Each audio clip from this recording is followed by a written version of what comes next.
So shout out to that guy. He did a fantastic job leaking the trailer for us. Welcome to the Weekly Fix podcast, where we're just two friends talking about our passions within movies, TV shows, gaming, and comics.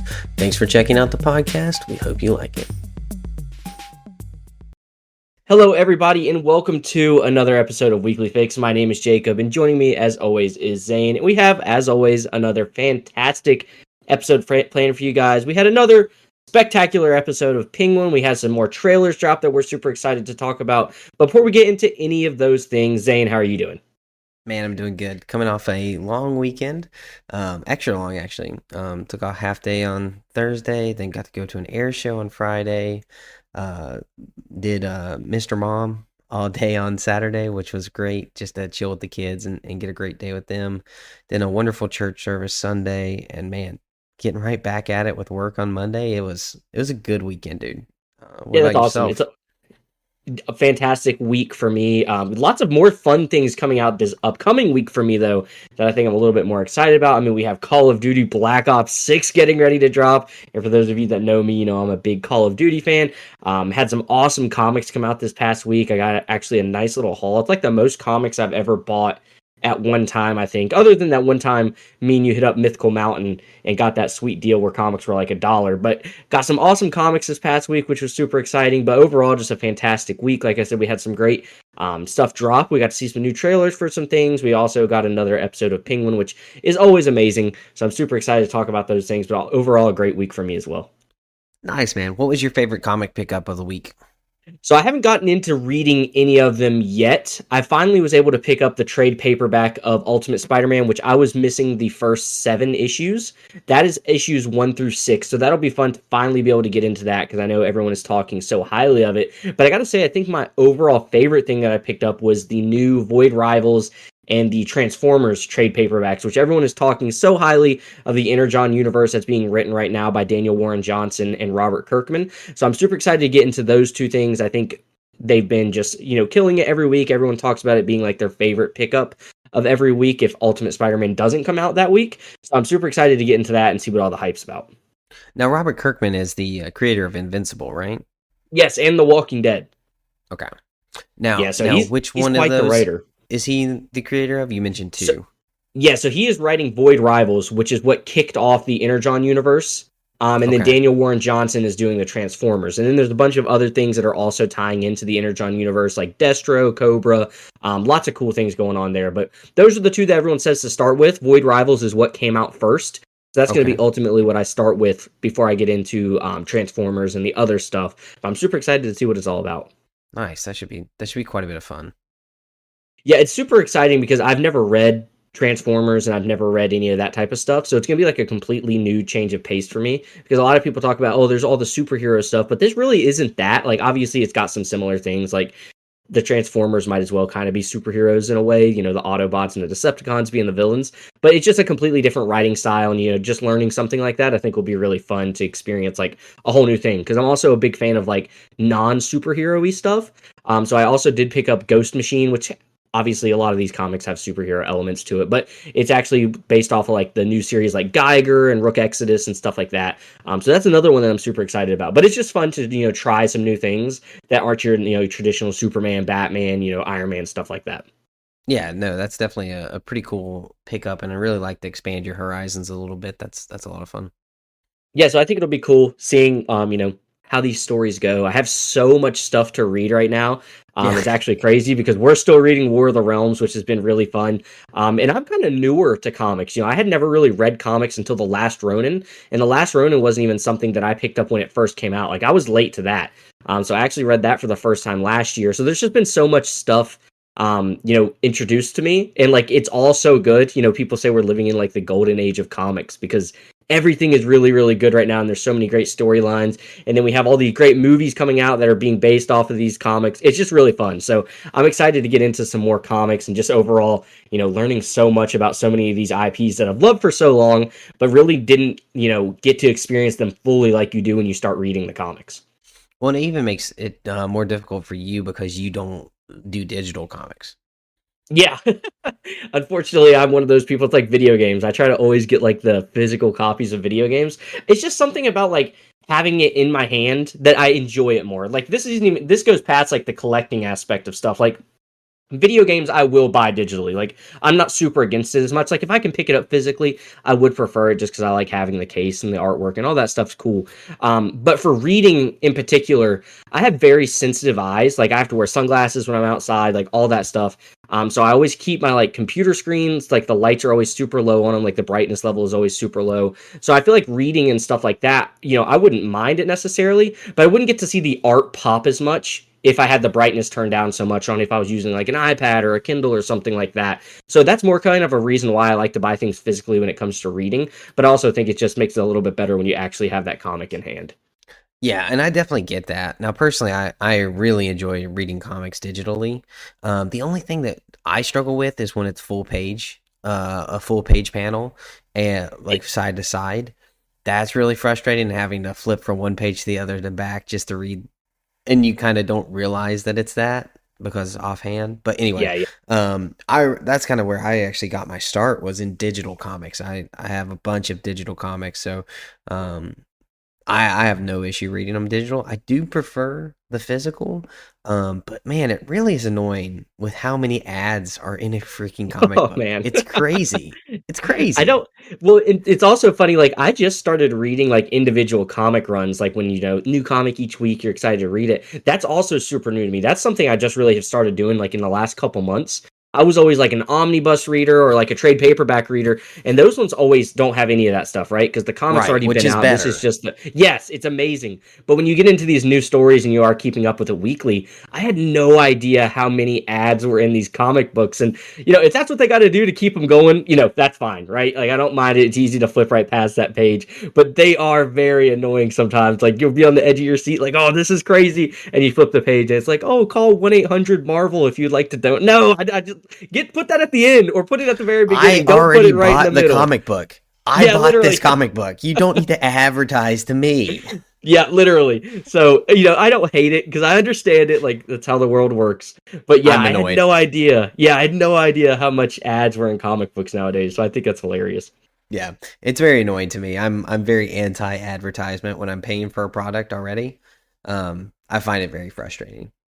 Well, one thing I will appreciate, and we'll get into the Penguin talk later, but I've noticed every Penguin episode that we've watched so far, it's been sponsored by someone at the very beginning of the episode, and it gets the ad out of the way. I wouldn't mind, like, we talked about Amazon in the past, how they started including ads unless you pay for the higher subscription. I wouldn't mind if they made me watch like 3 or 4 minutes worth of ads right before the show starts, and Yep, then I don't get any during the show. That I'm would be perfectly fine by fine with me. that. Because yeah, I don't mind the Nerd Wallet ad that I keep getting for the Penguin because it's just like it's a minute and a half long or something and you don't have another ad. So I think I people should adopt that philosophy a little bit more, but I also guess they don't really want to. Like the advertisement companies are like, well, people are just going to turn it on and walk away. It's like I also get that aspect of it too, but I do appreciate when shows do that. It makes it a lot easier to watch. Yeah, I actually did spring for the ad free Max Oh, he subscription changed it up. because I Usually knew I it's was only me gonna that's because I knew I was only gonna have it for 2 months. yep, And then I realized that Doom Prophecy comes out in November, yeah, and I yep. was like, oh, so I'm gonna have to keep it again. And then Creatures Commando, and then a bunch of stuff is coming out on Max. So It's actually a very good subscription service. Like we've never had it until now, and Danielle has been watching all sorts of stuff on it. We actually bundled it with our Hulu, okay. because we didn't have Hulu either, and so we were like, it was like a sale they had going on, so it was like $15 a month for both of them. Oh, nice. Um, yeah, so we've been using that, and she's been loving it. So we're probably going to keep it for a little while too, just because, like you just said, Doom Prophecy and all that stuff's coming out. So they've got a really good slate of things, which has been really cool and exciting for them, I bet. Yeah, it has been. I mean, it has been a pretty good subscription. We also got a Hulu deal, but we got like Hulu for like I think it was 4 months for like $3 or something. Oh, So dang, that's super good deal. I've actually been watching The Bear on that. So I just finished season 1 this week. Yeah, that's actually we've talked about that so much in person, wanting to get into it. So I'm excited to hear. Maybe we'll have some time to talk about that a little bit because we do have some things to talk about. But I would say it's definitely a slower week.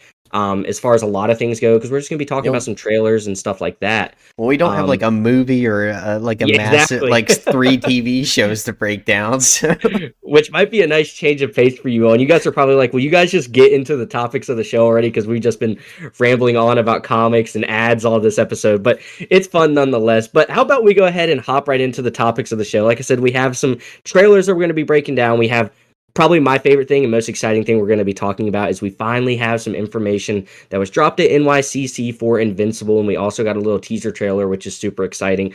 We're going to be talking about that. We have the Daredevil trailer.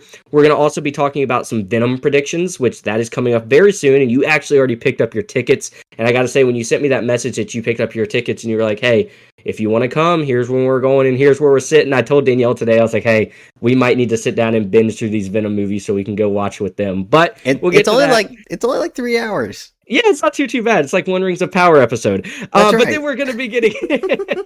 I actually did get to go see the My Hero Academia movie, which was super, super fun. And then we're going to end the show off with a big bang. We're going to be continuing to talk about Penguin, which has been an absolute highlight of every single week for us.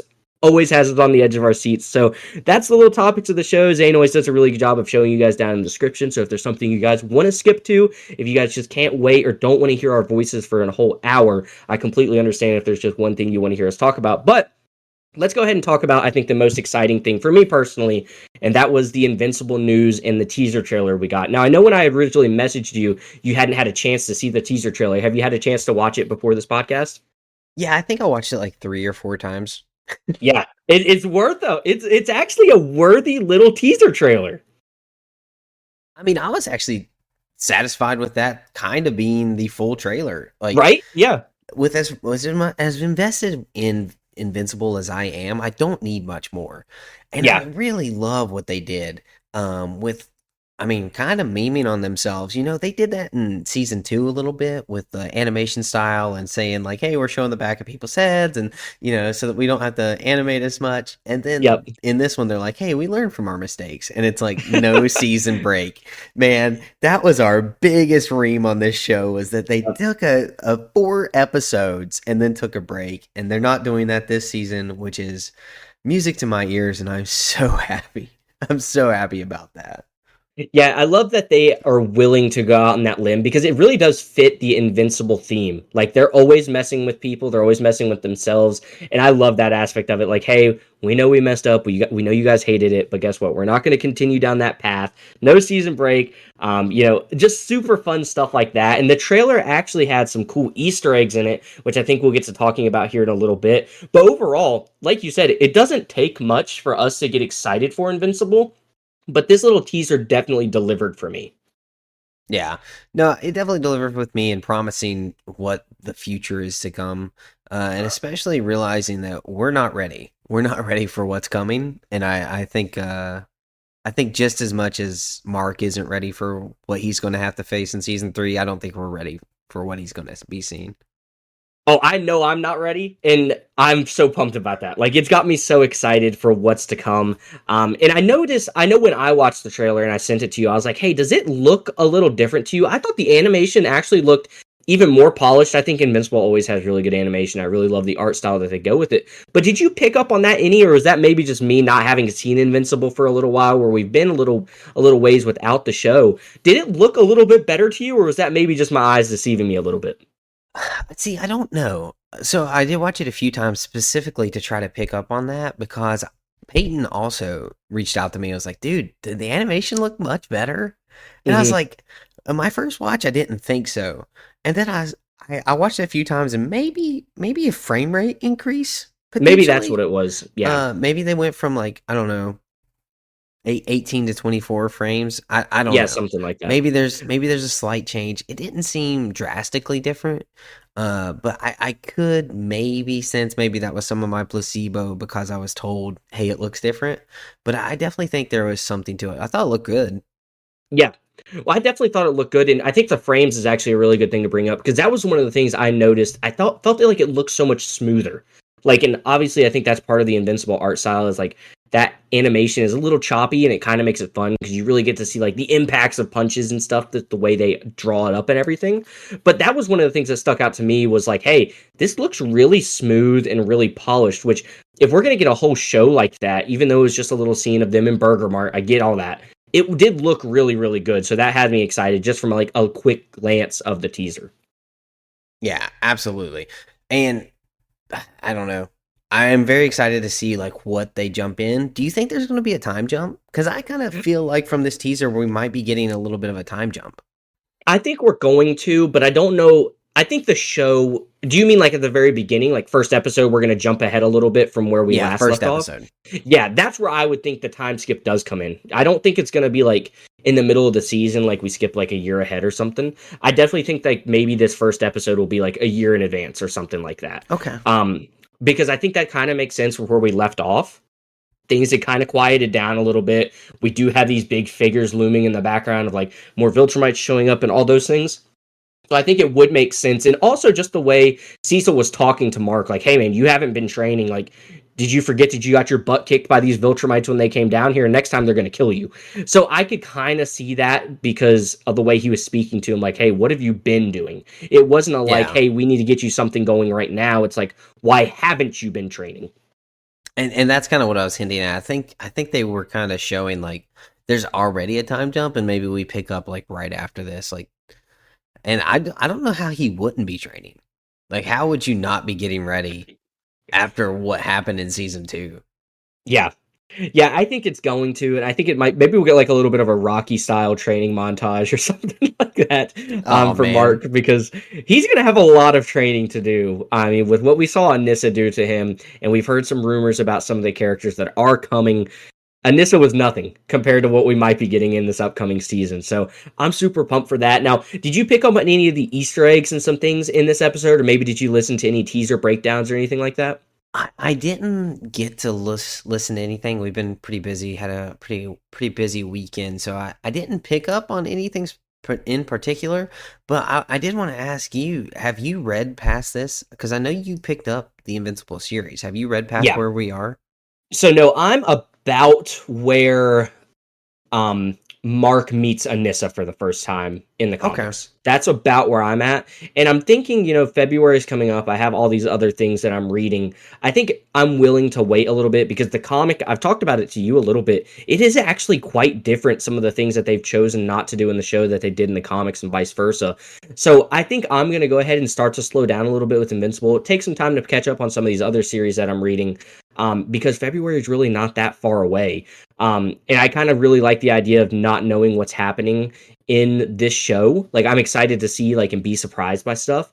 So I think I'm going to go ahead and slow down with Invincible. But that's about where I got to in the comics. Okay. All right. Yeah, I was curious. But before you hopped into what Easter eggs you picked up on, I was like, I wonder if you know what's coming. So okay. Yeah, no, not yet.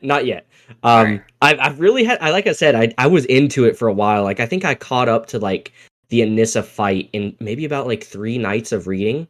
I was like reading. Yeah. Yes. It was like staying up super late. Like, I'd be up to like 1 or 2 in the morning and just be reading for like an hour or two.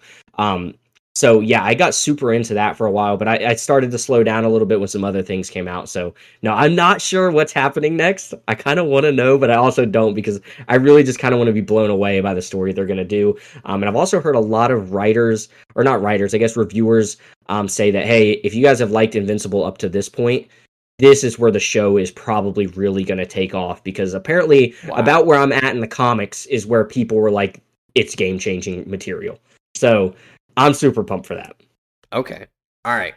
Well, I don't want to delay any longer. What Easter eggs did you pick up in this trailer? There weren't a whole lot that I caught up on. One of them, though, I actually didn't find myself, obviously. I did see it on X or Twitter, and it's actually a really exciting one I think you're really going to love. So they did a teaser trailer like this previously for Invincible, where it was Mark and Cecil and Burger Mart kind of just talking about, the show and stuff like that, kind of in the way that they did this teaser. And in the booth behind Mark was a little girl, Adam Eve. And they animated her into that teaser trailer, and that was kind of how they leaked that we were going to be getting an Adam Eve special. So in this teaser trailer, they actually animated a little Rexplode into the booth behind Mark. So, Oh, yes, so so we're getting a Rexplode. everyone thinks we're going to be getting a Rexplode special at some point in the near future, Okay. which that is super exciting. And I think the rumors I've heard, again, I don't know that they're true. Everything is still up in the air at this point because Robert Kirkman actually does a very good job of keeping a lot of things under wraps. So I got to give him credit for that. And you're going to really appreciate this if it does come true. They actually think this might be something that airs around Christmas time. So Okay. that could be super fun. That's really, really close to us. We're right at 2 months away from Christmas. So if we're getting like a little hour-long special of Rexplode, I think that could be a really fun way to get hyped for Invincible Season 3. Well, and that I personally think that Adam Eve special was one of the better episodes we've gotten. The only thing I think that was bad about that is that it clearly showed she's crazily nerfed in the actual In the actual series. show. Yeah. Yeah, like because like her power set is so much stronger than they really show in the show. Yeah. So, but either way, that's super exciting. I love when they do little things like that, and I Yeah, thought it was really that's cool. awesome. And it was super easy to see because we've seen what Rex looks like when he was younger because of Robot, right? Yeah. So it was very easy to pick out once that was brought to your attention. And now when you go back and watch that, I think you're gonna see it and be like, "How did I not see it?" Because I thought the same thing. Because I was looking everywhere in Burger Mite, like I was like checking out the walls, I was like looking at all the things going on, and somehow I did not pick up on that, and I was like, "Oh, that's really really cool." Yeah, I mean, I can't believe I missed it. Yeah, no, and like I said, when you go back and watch the trailer again, you're gonna be like, "Oh, there it is! It's literally right in front of me." I'm gonna have to watch it again. Yeah, so that's a little teaser thing that I thought was super cool. And I'm just pumped for this. I mean, this was so much fun. We did get, like you said, February 6th will be the release of Invincible Season 3. No mid-season break. I think that's really about all I needed to hear to get hyped for this. Oh yeah. But yeah, is there anything else Invincible-wise that is really on your mind, or maybe some theories you've been thinking about? Because I don't really have too many theories at this point in time, but I'm just excited. No, I just think we're gonna get a lot of parallel marks. I think we're gonna get a lot of multiverses. Yeah, I think so too, which I think might be really fun. And also, honestly, that could be one of those things that could be kind of like maybe the training arc that we get to see Mark go on. Maybe he enters into some of these other universes and finds out how bad he is in these other places and has to put his other marks in place, which actually might be super fun. I just don't. I don't think he's. I don't think he's the strongest Mark, dude. Oh, I don't think. Definitely, according to Cecil, his work ethic would indicate that he is not. So, right. I don't know. And he's not trained. He's trained by his dad in essentially every other universe, right? Yes, fully. Because I from what I've gathered and like other videos that I've watched, I think this is about the only universe that Mark is actually good. Right. Yeah, I think that's what they said in season 2. Yeah. So, which is crazy. So obviously he got full training from his dad, who is already known as one of the strongest Viltrumites there are. So naturally, Invincible Mark himself was probably going to get extremely strong with his dad training him fully. But no, I'm super pumped for this. But yeah, this was my most exciting topic of the episode for me because I just love Invincible, man. There's something about it that like from the moment I watched it, because I watched the entire. I think you had told me, hey, you need to check out Invincible. It's really, really good. Yeah. And I was like, okay. I've heard people say it's good. And I remember the night I watched it. I think I watched all but one episode in one night. Like I stayed up to like 4 or 5 in the morning, watching it. And I only stopped watching it because I wanted to experience the last episode like by itself. Yeah. And so I was like, I've been hooked ever since then. And it's one of my favorite things. So this hearing this little bit of news, getting that little teaser trailer. Not many things gets me as excited as Invincible. Well, and that's pretty cool to hear. I mean, I don't think I've steered you wrong. That's 2 shows that I've recommended with Invincible and Reacher that you have pretty much binge watched. Which is, I don't know if this obviously is not in our topics, but I think I've heard Reacher should be coming out or is getting ready to start filming sooner rather than later, which is super exciting. So it got renewed for a 4th season already. Yeah. Which that was the biggest news, and it's already been filming. I think it's almost post-production for season 3. Yeah. And we love Reacher. My wife is a big Reacher fan also, so that one's super exciting. Yeah, dude, man, I'm telling you, Amazon's got some good stuff right now.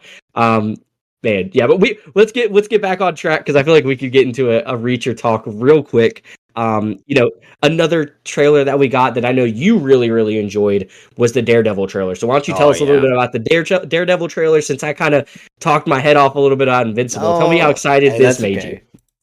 okay. This is my most exciting topic of the show for sure. I really enjoyed this trailer. I kind of got a bigger glimpse of what the story's going to be, and we really got our first good look at White Tiger. Now, this show doesn't have an official trailer released yet. No. Like not a single one, and this is our second leaked trailer from a Comic Con. This was a cam footage from a New York Comic Con, and it looks great. It's it looks like they have a great storyline from what they're allowing us to see. Everyone's returning, and we get to see a glimpse of Frank. He's back as Frank with his hippie hair and his hippie beard. And I don't know what his storyline is, but we really get to see Daredevil going against White Tiger probably. And White Tiger is a superhero who pretty much is just a Black Panther, but White Tiger. I don't know too much about him. I know that he's traditionally brothers and sisters. A brother takes up the mantle, he dies, and the sister takes up the mantle after him. They have an amulet that gives them superpowers. And so we kind of got our first look at demasked White Tiger. He gets put in jail, and I think Matt is going to defend him, which may be a little bit of conflict of interest because of the vigilante issues. I don't know who put him there. Potentially Daredevil put him in prison for what he's doing. So very exciting. I'm thrilled. I'm excited to see Dex back as Bullseye. I think Wilson Bethel was great as Bullseye in the final season of Daredevil, and I'm very excited to see his rendition, what they do with that character, how they continue that, and then just the entire cast coming back. I don't know what they're going to do with it, but Deborah Ann Wall coming back as Karen Page, and then Eldon Henson as Foggy Nelson. I'm very excited for those characters to be returning because how crucial they were in the Daredevil show, which is my favorite comic book show. So I loved it. I'm so excited for this revival of this show and hopefully just a continuation. I'm not sure what they're doing with Wilson Fisk and Daredevil, but we definitely see a little bit of a difference, maybe some agreement between them in this trailer. But man, what did you think of this trailer? I just rambled on. Well, one of the things I think we first need to give credit for is you did mention this is a leak trailer from New York Comic Con. This was one of the better leak trailers that I feel like we've seen in a while. I feel like all the other times they're a little bit grainy, they're hard to see. This person really had it figured out on how they were going to record this trailer Dude, this was inside of like a that head panel. cam. Yeah, this is a great one. So shout out to that guy. He did a fantastic job leaking the trailer for us. No, but overall, I think it's super exciting with what we're getting. And I think you used the perfect word of revival because it does feel like that's what it is. It really does feel like it's going to be a continuation of the beloved Netflix series, which I think is all any of us could have ever asked for. I like the thing. It made me laugh a little bit when I was thinking about, maybe potentially Daredevil was who put them in prison and now he's representing them. He could be making a killing, money wise, if he Money wanted to, just wise. arresting people and then be like, hey, I know this guy that actually will help you. But no, I think this is actually a super exciting show. I think this is going to be what we were hoping Echo was. And we've talked so much about how much I hated Echo. I know you tolerated it a lot more than I did. I think what we're getting in the trailers that we have seen for Daredevil, this really feels like what I was hoping Echo would be. Like, we're going to get like the nitty gritty. We're going to get the evil. We're going to get, hopefully, the blood is tastefully used in this when we see the punches and not how it was in Echo where it was kind of just like unrealistic. I'm hoping that all those things are listened to with how Echo was received and they fix that with this. Because everything that we're seeing from this has me excited in the same way that Echo did, but I do have a lot more faith in this as a series rather than I do now looking back on Echo. Yeah, no, I have so much more faith in this one, especially for viewing it, saying, hey, this isn't what we want. Going and getting the showrunners, making sure that they're okay, like we need to completely relook at this, completely redo some stuff. And so that gives me all the faith that this is going to be completely what we want. And It even has in that trailer when the moment, and I know most people probably listening to this haven't seen it, but he has that moment, and there really hasn't been a lot of Daredevil in the trailer. And then he's talking to Wilson Fisk, and he's saying, "Hey, who's giving this threat? Is it you or is it your other half?" And then it goes through a montage of Daredevil just breaking bad on some people with what looks like Yeah. promising some amazing action. Yeah. Yeah, it's got everything that I think we want in a Marvel show, especially this caliber. I think one of the things that they're nailing so far, for me anyway, in these trailers is the street level aspect of it. Do you feel that same way, or do you feel like it's maybe teetering a little bit too much one way or the other?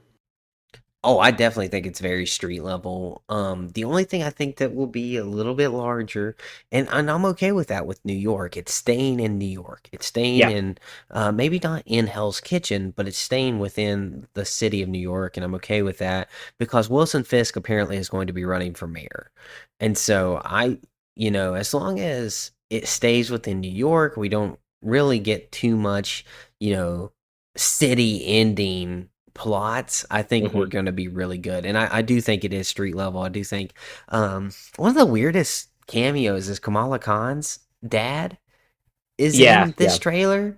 That's Miss Marvel for those who don't know. I don't understand how that's going to play into effect, and potentially maybe the White Tiger. I don't know his actor. He hasn't actually been shown as an actor listed in IMDb, but I believe it's Kamar de la Reyes. Hope I said that right.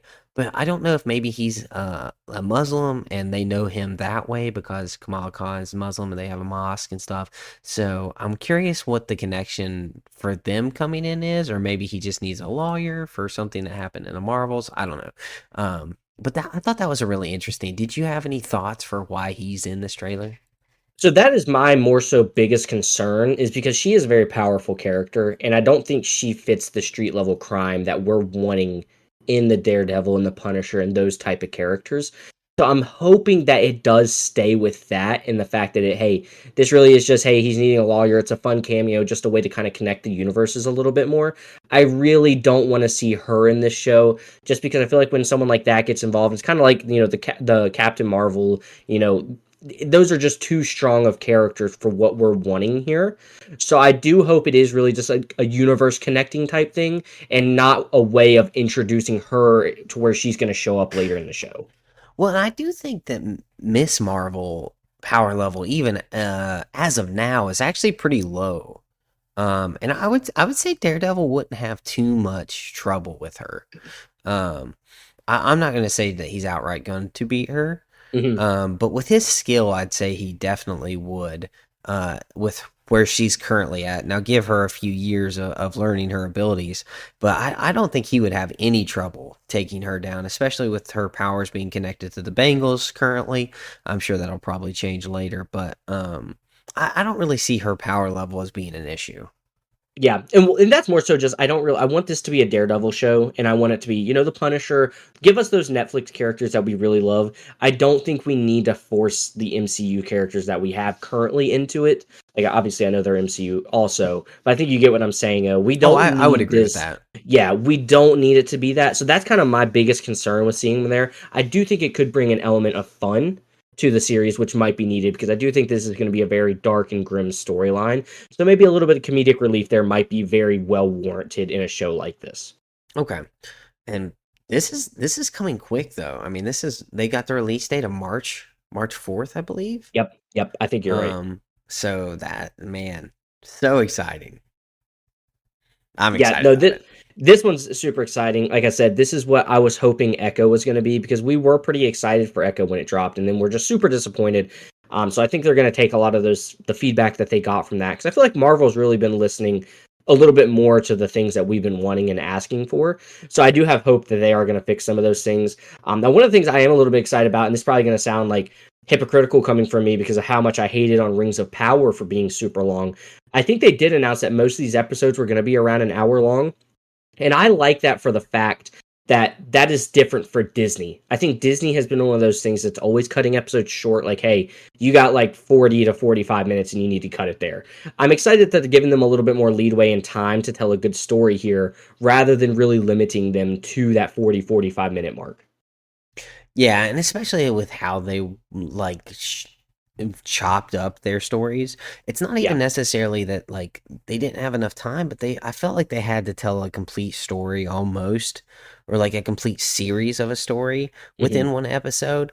And when you look at other television shows, like during the course of an episode, like nothing may happen, and that sometimes is okay.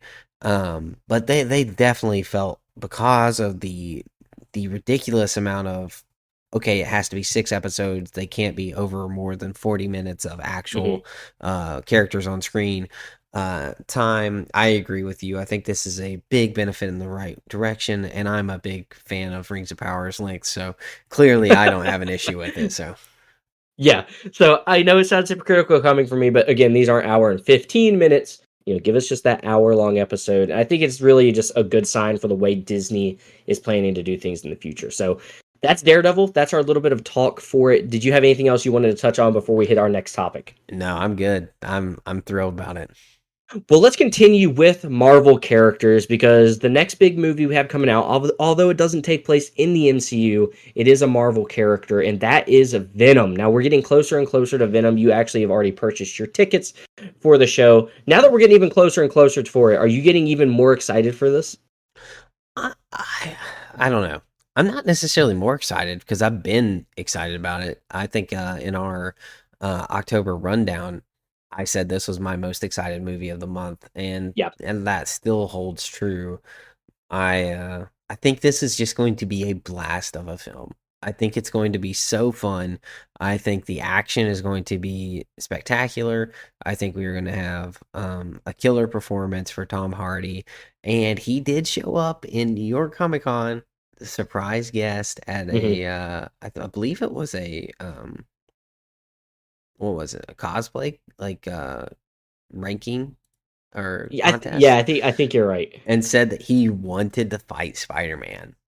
Um, so I don't know. I don't know what that means. Take that for what it Yep. is. But I mean, I'm excited. I'm not necessarily more excited, but I'm excited. So I am very excited for Saturday to be here so that we can finally watch this. Yeah, so this is something that actually, what you just spoke on, him being at New York Comic Con and kind of hinting at that little thing about wanting to fight Spider-Man. That is what has got me a little bit more interested in this because I'm getting a lot of flashbacks to Spider-Man 3 No Way Home. And there's been interviews with Andrew Garfield a lot here recently, and people talking about, hey, how would you like to play Spider-Man again? And the way he's answering a lot of these questions are exactly the way that he answered in those same interviews before No Way Home dropped, where he's like, oh, if there's a story to be written, and like, obviously I still love the character, but the vibe feels like No Way Home again. Now, do Okay. you think that this is going to be Andrew Garfield's chance to come back as Spider-Man? And we've always heard there's even a meme in the No Way Home movie about how he wishes he got to fight an alien. Do you think that this is going to be the opportunity that they give Andrew Garfield to kind of reestablish himself in the Sonyverse as Spider-Man, or do you think these are all just water under the bridge? We're just making some little jokes about it just to kind of get people talking about it, or do you think it's really a possibility? So I personally would say that's water under the bridge. And the only reason I say that is because I think they would have leaked it. Okay. I think they would have strategically leaked it to make sure that they get people in the door. This film has a budget of 110 million dollars, so it's going to have to at least make 250 million to make a reasonable profit. And I think they probably are going to need that. That's one of my predictions for this movie is that it's not going to perform well. Um, the only six tickets in my theater that have been purchased are me and my five friends. So I don't now that is 4:55 on a Saturday. But still, yeah, I think that kind of speaks to where this movie is currently going to be at in level of attendance. So I'm expecting probably like a $54 million opening weekend globally. Do you have a prediction for like opening weekend? Mine's more. I think more so 35 million is kind of the number I want to throw out there. Oh, global? Yeah, yeah, global. Oh, I don't. dude. I don't. Globally?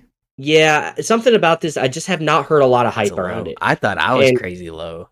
No, and I haven't heard many people talking about it. And usually around Comic Cons and stuff like this is when you really start like, oh, hey, this is coming out. Let's get excited for it. This was a really kind of a quiet thing at New York Comic Con this year, at least from the things that I heard and watched No, and for sure. It videos. was. So I don't know what really their reasoning behind not going all out at one of the biggest events of the year where you're going to have thousands of millions of people monitoring this stuff. This would have been the weekend that I think they could have got some people to like, oh, that comes out next week. I'm going to go see it. And they just didn't do that. And so I think that's the kind of stuff that dispels distress for me. Is like, maybe they're not really confident in the movie that they even made. So that's kind of where I'm at with it. 35 is where I'm thinking I could be really, really wrong. And if Spider-Man does make an appearance, if after those initial Oh, viewings and people are like, hey, Andrew Garfield is in this, you got to go see it. This is going to be $100 million movie by the end of next week. Because yeah. people are going to flood to the theaters to see that. I'm one of them. Like, if I don't get caught up in it, but I hear Spider-Man's in it, you better believe I'm going to be catching up. So that's why I kind of agree with you. I think they would have maybe leaked it at this point that, hey, maybe Spider-Man's going to be in it. But again, and I know Spider-Man No Way Home was already going to have the crowd. They did do a really good job of not really leaking much before that movie as well. So there are some things that kind of have me hinting at that it could possibly happen. I know they are wanting to continue the Sonyverse. I know that for sure. So maybe it would be like an end credit scene that maybe we see not necessarily Andrew Garfield, but maybe we see like a web shot or something like that that would just indicate that Spider-Man is in that universe. I could see that Yeah. maybe happening more so than him actually having a role in the movie. Ah, And even I that's a really long hope shot. they don't Even do that's still a that. long shot. I would prefer him be in this movie than for that to happen. Yeah. But I still don't think he is. Now, the last two Venom movies, the first one opened to 100 million domestic opening. Uh-huh. And then Let There Be Carnage opened to 90 million domestic opening. Hmm. Um, so I'm actually gonna pop mine up a little bit. I'm gonna say 70 Okay. worldwide opening. I do think globally this performs better than domestically. Um, I do think they've lost a little bit of favor with the Venomverse because Let There Be Carnage was such a letdown. I know a lot of people loved it. I know that my friend's wife, Maria, she is a massive Venom fan. It is her favorite movies. And that is one of the only reasons Guy is going to the theater for this one is because Maria loves Venom, and I love that. So it's fun that he's going to get to go with us on Saturday. So And it could, like I said, I might end up being really, really wrong about this. It's just something about it, like it has just not been marketed, I feel like, to the level to really even deserve to be getting that much money from it. I feel like it just hasn't been talked about. So I'll stick with my 35, even after hearing that, give or take a few million here or there. I yeah, just I yeah, just yeah. don't see this movie doing anything crazy. Now I do hope for the sake of superhero movies, it does do really well because I just hate hearing about movies like this that just do absolutely terrible. I hated to hear how bad Madam Web performed. Like that's stuff I wanted to hear. I want these to be really good movies because I love this stuff. But Now, we'll did wait and you see. did you hear any of the reports of Craven and this one? Because both of those movies got their openers shown.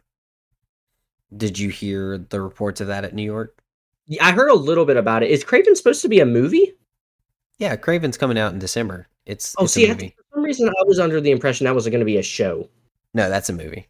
Okay, gotcha. Yeah, Yeah, I and did hear a they little bit about that, but I didn't really like. Again, I did not hear much about this stuff at all at NYCC. they said this was a shell shocking performance or opening action sequence that both of them had spectacular action in the opening sequence that would shock the audience is what was being reported was shown. Now we didn't get our spectacular cam footage of this one. Those Yeah. those those weren't leaked. But apparently it is very, very good action to open both of those films. So that's Now that encouraging at least. so that is not for Venom though. That is for Craven. I think both got I'm Oh, so pretty sure Venom both also got did their get. openers. Okay. Yes. Okay, well that's good to hear, and I think that's where this movie is going to make money is if the action is really fun and good. Kind of similar to like Deadpool and Wolverine, that was going to make money just because of the names in it. But you went to that movie kind of to see the fun action. So I think that's what could also help this movie is if the action is really fun and enjoyable to watch. Yeah, which personally, I mean, I don't know. I think this one has a significantly better chance of having a better story than Deadpool. Story wise, I would agree Yeah. with you because there wasn't a story in Deadpool Wolverine. But no, I I wouldn't have get what you're said that in saying. May. Yeah, I get what you're saying there because Deadpool and Wolverine was just a hey, let's watch Deadpool and Wolverine fight a bunch of people and each other for an hour and 45 minutes or however long that movie Yeah, yeah, was. yeah. Yeah, this movie might actually have a story to be told. But no, I get what you're saying there. So I'm not even gonna say that's blasphemous to make that analogy because there really just wasn't any story to be told there. But man, But let's jump off from Venom. I want to hear how you got to go watch one of your favorite movies of the year though this week, yes. right? Yeah, so My Hero Academia, you're next. It's the first time I've ever gotten to go to a movie theaters to see an anime movie. And as a lot of you guys know, and I've talked about on the show, I am newer to anime. I've been watching it for, I guess, getting close to a year now. But again, really kind of just been stuck with like the bigger stuff that's been out. So I've watched some My Hero. I've watched a very tiny bit of One Piece. And then I've watched some Kaiju number 8 and stuff like that. But My Hero is my ultimate favorite. Like I absolutely love it.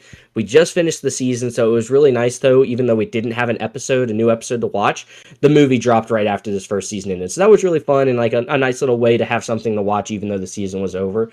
And seeing something like that I love so much, I've talked about on the show, it might be like my favorite um I guess IP of all time. Like I love My Hero. Like something about it just really resonates with me. Like it is so enjoyable to watch, and it was so worth seeing it on a big screen. Like that's the reason I ultimately was going to go because this is actually the first time I ever have gone to the movies by myself. Like literally went to the movies by myself, and I wouldn't have it any other way because getting able to go sit down and watch a movie like that just by yourself and just getting ready, really able to enjoy it was such a cool and surreal experience. Like I enjoyed every single bit of it.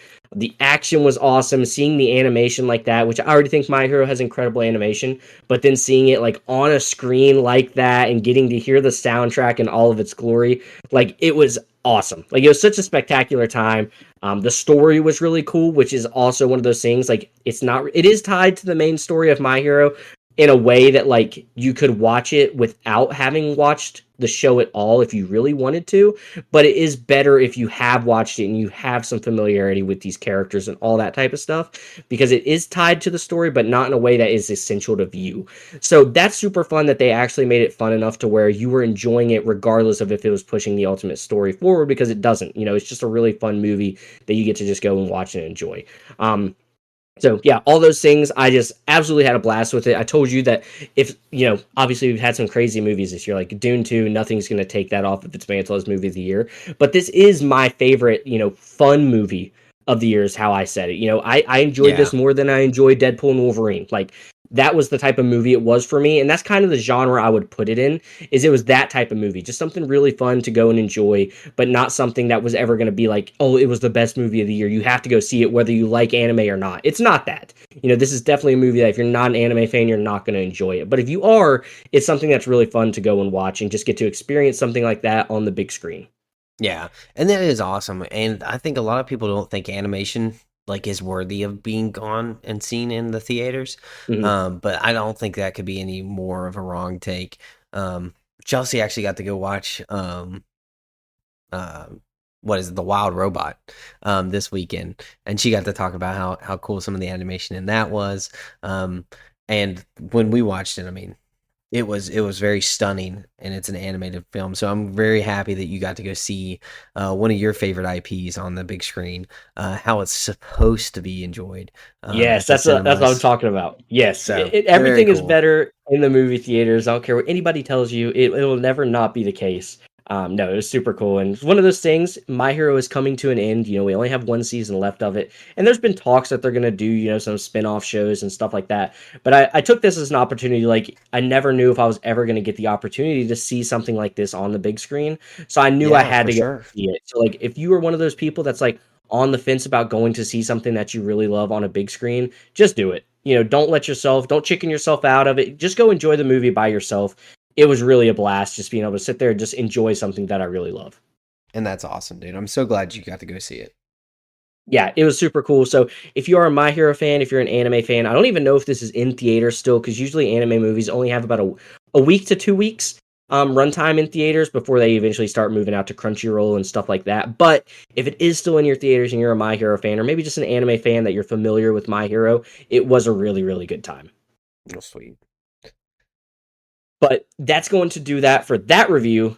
Now let's get into probably our biggest topic of the show, which again, it delivered. It delivers every single week, and this week was no different. Penguin episode 5. And this was such a fun episode, and we really got to see so many things starting to fall into place. There were some moments in the show that I did not expect to happen that were super fun. But what were your overall thoughts on Penguin episode number 5? Yeah, coming into this episode, Chelsea was like, I think this one's going to be a letdown. I don't think this one's going to be as good as what we've been seeing. Um, and it definitely was not. It wasn't a letdown. I do think the episode 4 was better. Yeah. Just because of the overall story. I don't know if they're going to be able to top that episode. It was just so good. So Yeah. satisfied with that one, but not a letdown at all. Very, very enjoyable. Like you said, a bunch of twists and turns that we really didn't see. Um, I mean, honestly, a little bit of what I kind of expected to happen toward the end of the show happened in this one, with him making a more aggressive move to be power hungry. Spoiler alert from here on out. Episode 5 was good. Talking freely now. Him going after the Maronis Yeah. and literally just sending a hitman, and then what he did to his wife and Oh, son. I dude. didn't see that coming, dude. Did you see No. that coming? No, dude. When he got out of the van, I was like, oh, he was just doing it. Again, this speaks volumes to the way the show is being produced and written. So we see that little bit of that episode, or earlier on in the episode, where Sophia has Johnny VD down in the the cemetery type thing. And she's kind of freezing him. She dumps a cold Yeah. bucket of water on him where it's really cold. And I was like, oh, he did that same tactic to the Maroney son. And you see him walk over there, and that's why he didn't want to take the tape off, because he was going to say, hey, Mom, there's gas on me. He walks over there, he's shaking his head at his mom, like, please, dude, just leave. And when I saw him light that lighter, I looked at Danielle and I said, it's gas. And he drops that Oh lighter, man. dude, and you just see the little drips of gas that he let just inflame. That was so satisfying. Like, I know it was such a morbid part of the show, but just to see the way that Oz is working, like, that was it on full effect right there. Yeah.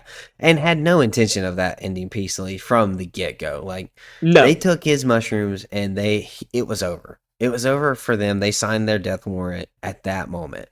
And I think that was pretty crazy, to kind of see him pull that stunt off. And then Yep. you talked about Johnny Vitti.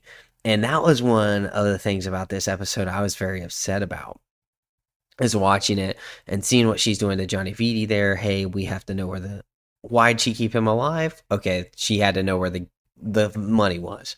And I was Yep. like, okay, that makes sense, explaining that. And then when he said I'll get you respect, you got to keep me alive. And she did. I was like, that is a terrible character switch. She would never do that. And Yep. then literally 5 minutes later, she puts a bullet in his head at the table, to make a statement. And I was like, oh, there it is. Okay. Yep. Again, no intentions of keeping him alive, but just using him for her own personal gain once again. I was like, okay, whew, they didn't like change her character drastically there, and because I was like, man, that looks so weak that she would need him to get her respect. Like she doesn't need that. She's Mhm. earned everything she's got. So I thought that was a really cool moment of this show. Yeah, so what I loved so much about that was she did need him to gain the respect, but in such a different way than he was ever intending for it to happen. Because after she did that and she throws that money on the table, she had the respect of all the other guys there. And so I love that little bit of a way that they twisted that. Like, she did need him for the respect, because was everyone really going to believe that she killed all the family and did all these things? No, they might not have. So she did it in front of them all to gain the respect. So ultimately, she did kind of need him to gain that respect, but just not in, I think, any of the way that we were expecting after she did agree to have his help. Yeah, definitely not the way Johnny Vitti was expecting. Because No. dude, he felt like he was back in the clear. He felt like he was Yep. good. Hey, I've made it. Like I'm not gonna die right now. And like he thought he got another chance to scheme his way back to the top, which he did not get. So No, and that was just one of those things. The show just is so satisfying. It really keeps you on your toes. There's lots of plot twists throughout this episode, which I thought were really fun. I think that was a big one because I felt the same way. I was like, oh, it's interesting that she's going to need his help to kind of garner this respect. But nope, she didn't. She just had her own way of doing it. One of the other things that we're going to talk about that happened towards the end of the show, which I didn't expect to happen yet, which was the Maroons and the now Gigantes coming together to kind of be the ones that come together to take down Oz. I'm still not convinced that is how the show is going to go. I think they're both going to try to backstab each other along the way. But I think that's going to be a really fun and interesting storyline to see develop because Oz has already, at this point, he has established himself as one of the big three in Gotham now when it comes to the drug cartel. We have the Maronis, we have the Falcons, which are now the Gigantes, and now we have Oz, which I think that is really cool to see that he's gotten to that point already where he's had these two huge, drug syndicates have to come together to take him down. What did you kind of think of that little, ending to the episode of them potentially coming together to try to take down Oz together? yeah, I don't personally see that happening at all. I don't see her lending anyone the spotlight. If she Yeah. wasn't going to give it to Oz, she's not definitely not going to give it to the Maronis. Um, and mm, I don't know. I thought this one kind of solidified for me that Oz is going to make it to the end of the show. Okay. Okay. Him doing the tram underground, the Yeah. railway, The and trolley. setting up his base of operation under there at the trolley. I was like, okay, this to me tells me that this is a long game for this universe, not necessarily just for this show, because we only have 3 episodes left. So unless there's a time jump, I don't know how important it would have been to set up, hey, we're switching a base of operations to somewhere else. Because I feel like that's kind of a long game, and I understand like that's 3 hours still of content that we have to pull, but there's a lot of threads that they're tying up. Um, so I think maybe this is indicating that maybe Oz doesn't bite it like we may have potentially thought in the past. Yeah. What do you No, have any similar thoughts on that? No, I agree because I think this is going to be one of those things that we're going to be excited to talk about maybe in like the future Batman movie and stuff. We're going to be like, "Oh, maybe Batman's going to find his base of operations." And we're going to be like, "Oh, that's Oz's base of operation," right? I think that's kind of what they're setting it up for is almost to be like a Batcave in a sense. Like we're going to be super Exactly. Yeah. excited to see it come together. We're going to know that base, we're going to know all the things about it. And I think that's going to be super fun. So, I felt the same way. I was definitely on one of the side that I didn't think he was going to make it to the end of this. I thought ultimately he was going to die, and then Sophia was going to be the big bad, or potentially one of the big bads for part of the Batman movie, and just something that Batman had to work his way through. No, but this definitely solidifies it a little bit more in that regard. And then another character I want to talk about a little bit is one of both of our favorite characters, but I think you really like him as well. Victor has really seemed to have fully bought into Oz's play on things. We Oh, definitely see it at the definitely. very beginning where he's like, "Yes, we're getting that respect." Like he's pumped about it. What did you think about that? Like, are you excited that he is committed to this, or do you still are you still hesitant towards that character development? I'm not hesitant towards the character development, and but I'm also not excited about it. Okay. Like I understand the character, but I can also be disappointed that he didn't go the right way. Because I really want him to be good. Like I feel like he had a good family, he had a good upbringing, and I really hope that those roots come back out. Now, if they don't, I won't blame the show, and I won't say anything about it. But I really do wish that Victor still had his good side. I hope he gets his happy ending with his girl, and maybe he goes out to California after maybe having, a little bit of success here with Oz and realizing that, money doesn't buy you joy.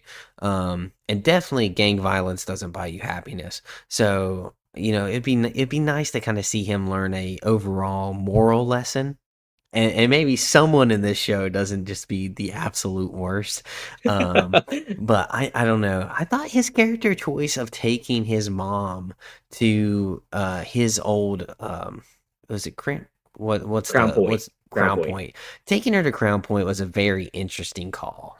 Um, and I would say it's maybe intelligent writing and showing how naive he is and how the city is really his home. He really doesn't know anything else. Because if that was me, we are out of Gotham. There is no chance I'm sticking around.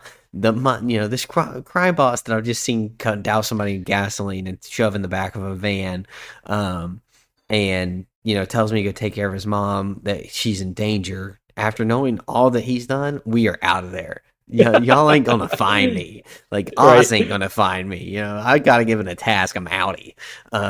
So I think that just shows kind of his like innocence and also inexperience that he Mhm. would take her somewhere that's clearly not safe. Like, hey, no one's gonna look for us in Crown Point. That's not necessarily true.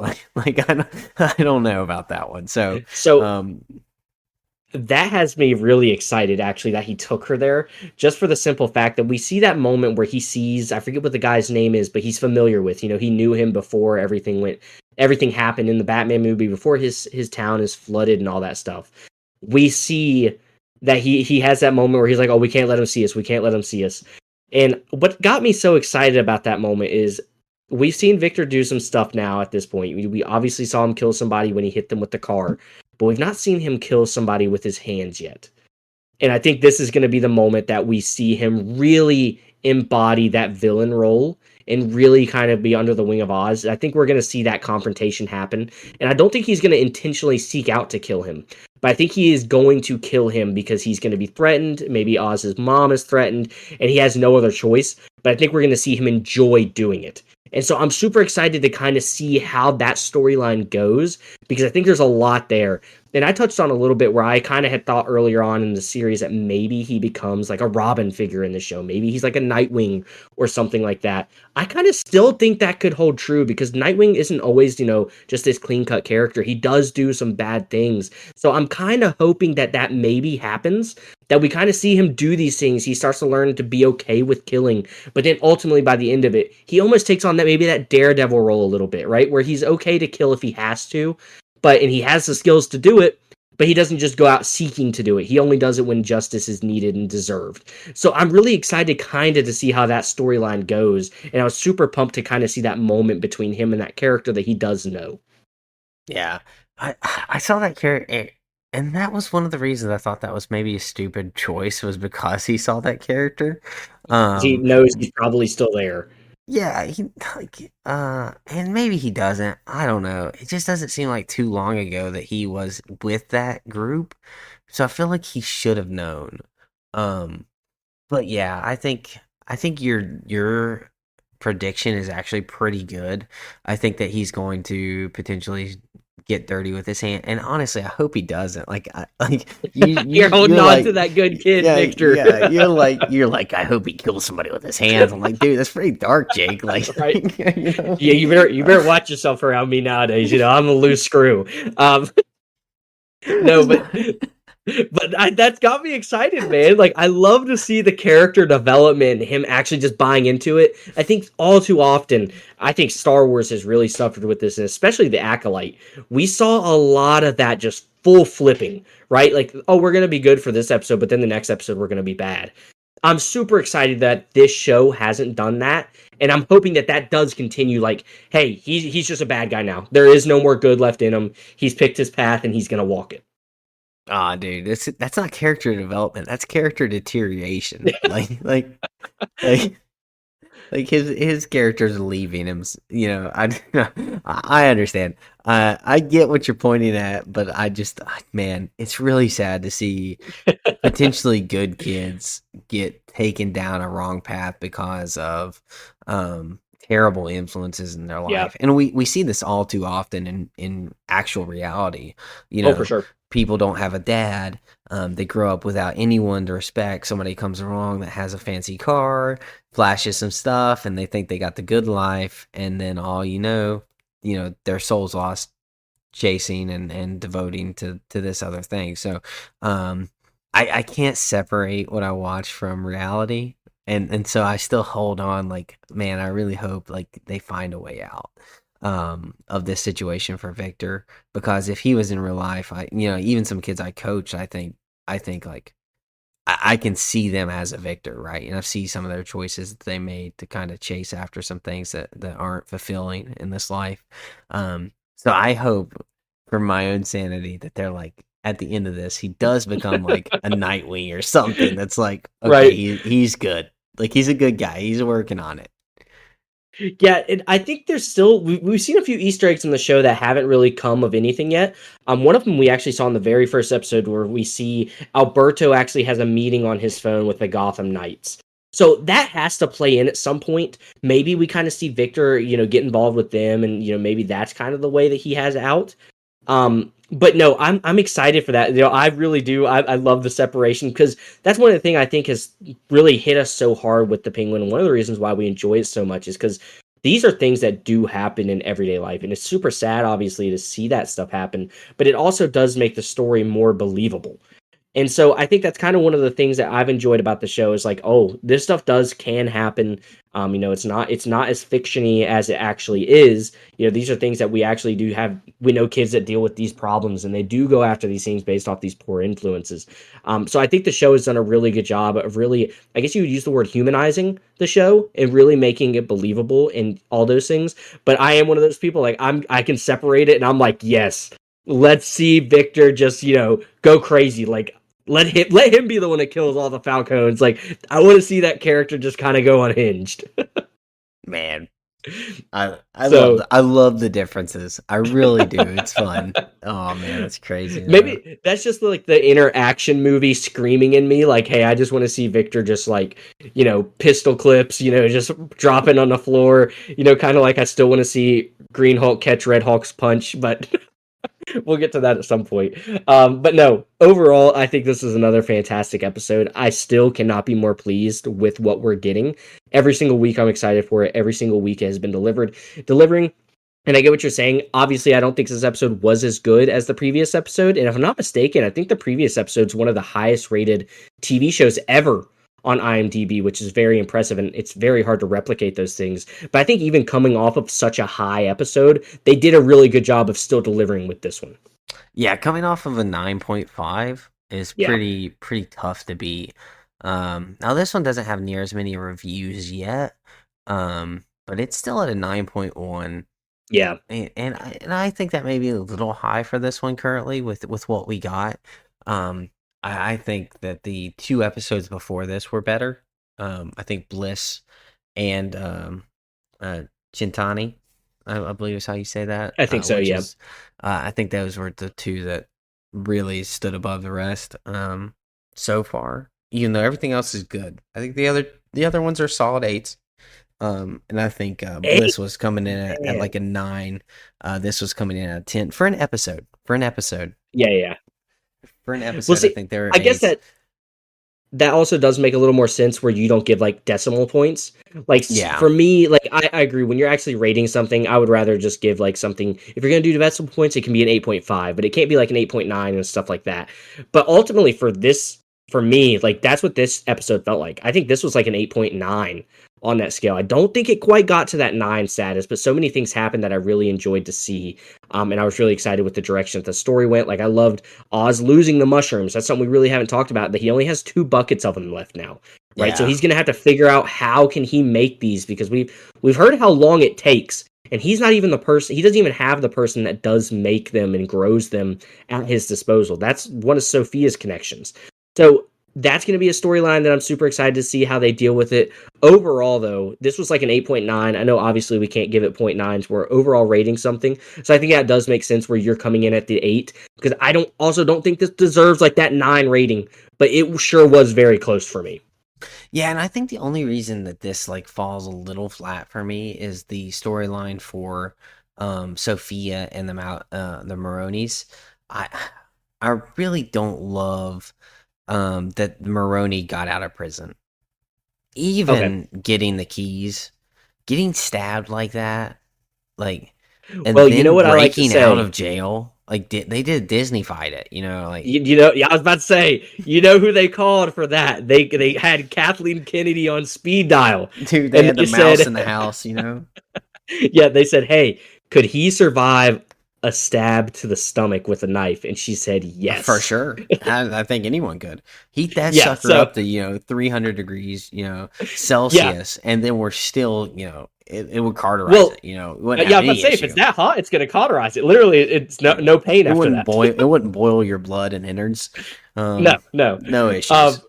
yeah, so I do get what you're saying though with that. Like, I think we're starting to see that a lot in television, which it does lead me to the point like we I kind of know that's an issue. Why are you even putting these characters in a position to where that is something that's going to happen to them?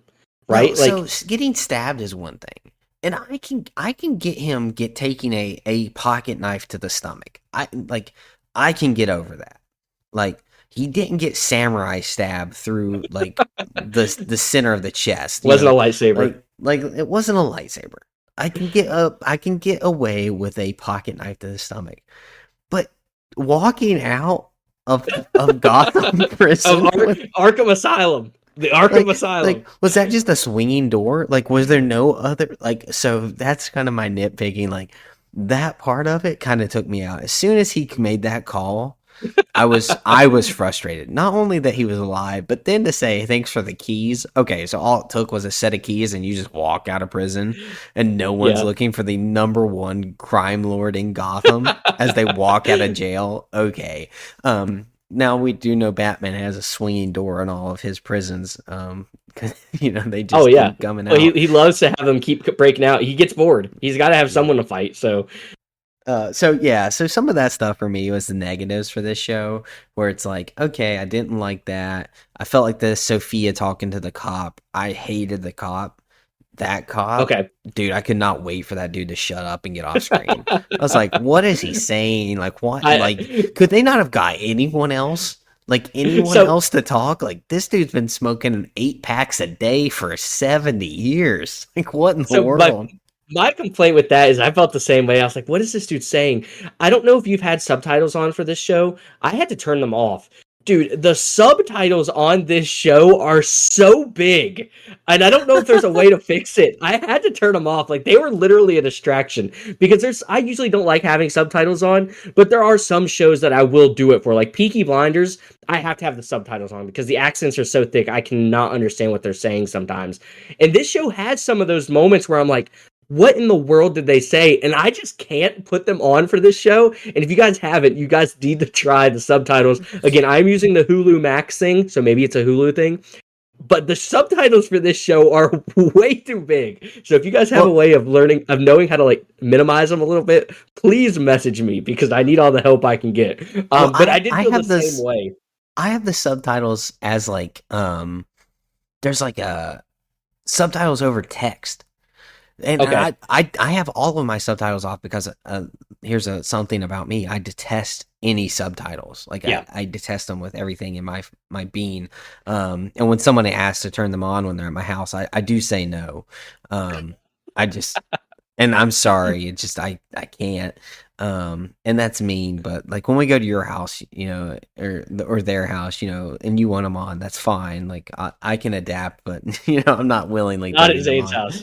But yeah, like the subtitles come on like when text is on the screen, or like when they're speaking a different language. Like when Yeah, yeah. he was talking to his wife, and the subtitles were on. I did notice that like the subtitles are like 3 times the size of like Yes. the other subtitles because there's 2 sets of subtitles, and I don't know why. Maybe Yeah, this is no, just like a Max thing.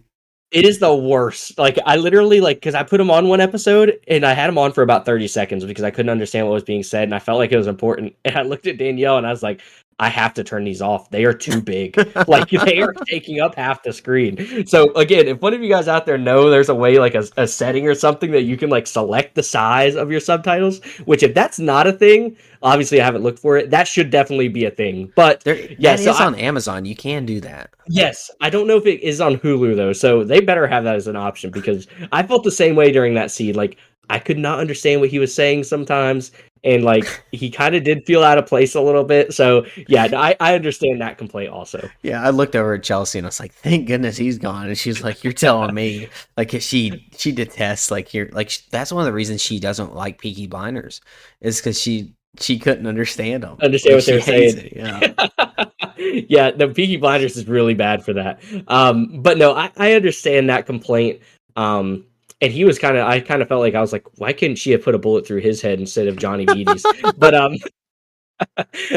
no, so those are valid complaints. But overall, I think for me personally, I think a lot of those things were kind of trumped. Still, that scene of him, dropping the lighter and watching them two burn, and just the look on his face of like sheer villainy. I Oh love yeah. that scene. He's a I thought that villain. was awesome. He is a villain. He is fully bought into it at this point. He's not walking no lines. But I do think that's what makes his character a little interesting, is he does still think he's doing the right thing. Which is always fun. Obviously, good villains always think that their cause is warranted. But overall, I think this is still another great episode. Yeah, great episode. I don't think we should ever say that an 8 is anything but great, right? Oh, for sure. Like an 8, like when I give something an 8, I'm giving it high accolades. But it's just not perfect. There's definitely some room to grow for me. With this episode, albeit, still incredible, still thoroughly enjoyed everything but that police officer talking. So it was good. Yeah, so I don't know if you're ever going to hear us at this point. I think it's kind of safe. Obviously, they got to stick the landing. We still have a few more episodes to go. But I think it's starting to get safe at this point where this is just going to be a really good show overall. I don't have as much like hesitancy of really telling people. Obviously, I was telling people like, hey, you should check the show out. It's really good. But I think we're getting to the point where 5 episodes in now, it has really solidified itself as a great show. And that is super exciting just to have another really fantastic show to watch. Do you kind of feel that same way? Or are you still kind of a little reserved until we get to the ending? Oh, I'm definitely recommending this to people already. Okay. There was Peyton hasn't started watching it yet, and I was like, dude, what are you doing? Like, you need to watch the Right? Penguin. Like, get on Yeah. it. You have a Max subscription. Watch Penguin. Like, what is wrong Yep. with you? But no, I understand. Everyone's busy. It's okay. Football season. Some people watch that stuff. So Well, I unfortunately have to endure the Jets games, which that's a topic was- for a whole other day. But no, this has been such a pleasant surprise in the Penguin. I definitely did not expect this. I didn't see this coming. No. It's really blown me away, which is obviously amazing.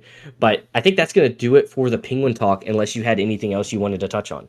Oh no, I'm satisfied. I think I thought this episode was going to be a little shorter, and it wasn't. Well, anytime you get two nerds together and you start talking about topics like this, it can go for a really, really long time. So that is going to do it for this week's episode of Weekly Fix. Hopefully you guys did enjoy it. If you really enjoyed it, make sure to rate it, leave us a comment, message us on any of our social media platforms. Make sure to tell a friend about it. If you really think we're that good and deserving of someone else to listen to the podcast, we really would appreciate it. But again, we just want to thank you all so much for listening, and we hope you have a great rest of your week coming up. But that'll do it for this week's episode of Weekly Fix.